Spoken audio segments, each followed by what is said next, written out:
Dubai के शेखों का एक टैंकर जो बांग्लादेश से यूनाइटेड अरब एमिरेट्स जा रहा था और बहुत ही बड़ी मुसीबत में फंसा था, उसको भारत ने रेस्क्यू ऑपरेशन करके फिलहाल के लिए बचा लिया है, जिससे एक बार फिर से ये साफ हो जाता है कि अगर इंडियन ओशन के आसपास के सी रूट में कोई भी बड़ी दुर्घटना होती है, कोई शिप मुसीबत में फंसता है, तो यहाँ पर भारत ही काम आने वाला है, जो सबसे क्विकली यानी सबसे जल्दी एक बड़ा ऑपरेशन चलाकर बहुत ही बड़ा रेस्क्यू ऑपरेशन करने में सक्षम है।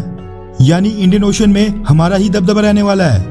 पूरा इंसिडेंट क्या है और कैसे भारत को कई बिलियन डॉलर्स का नुकसान होने वाला था, वो डिस्कस करने से पहले आपसे रिक्वेस्ट है कि अगर आपने हमारा चैनल इंडियन अफेयर्स को सब्सक्राइब नहीं किया है तो प्लीज सबसे पहले सब्सक्राइब कर दें और हमारी वीडियोस की सभी नोटिफिकेशंस के लिए बेल आइकन दबाना ना भूलें।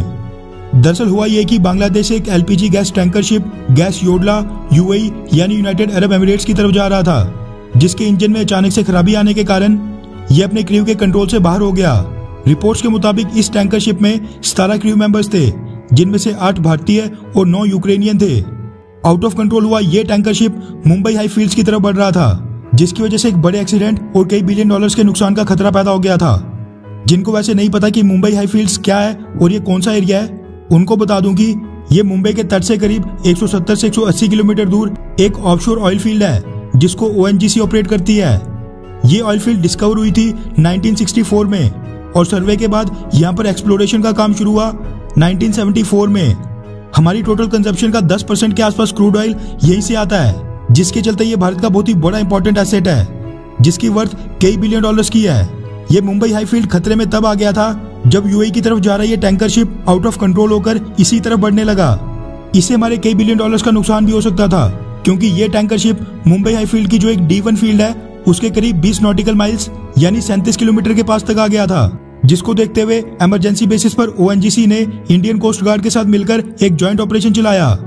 इस ऑपरेशन में ओएनजीसी के ऑफशोर सप्लाई वेसल सागर प्राइड और सीमैक 3, टग बोट सरोजा ब्लेसिंग्स और ऑफशोर डिफेंस एडवाइजरी ग्रुप के वेसल PR नायक और इंडियन कोस्ट गार्ड का एक नेवल शिप संकल्प उसने भी हिस्सा लिया।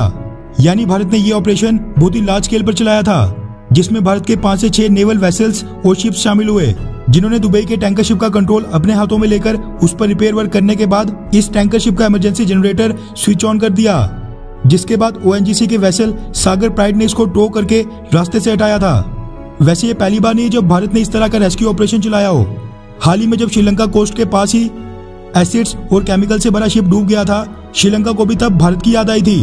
उसने भारत से मदद मांगी थी। उसकी आग बुझाने में भी भारत ने श्रीलंका की मदद की थी।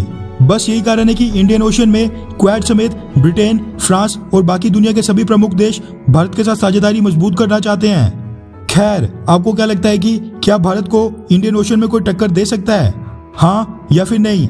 नीचे कमेंट करके अपनी राय जरूर बताएं। अच्छा सुनो, चैनल को सब्सक्राइब करो, उसके बाद घंटी बजा देना ताकि अगली वीडियो आपसे मिस ना हो पाए। Thank you.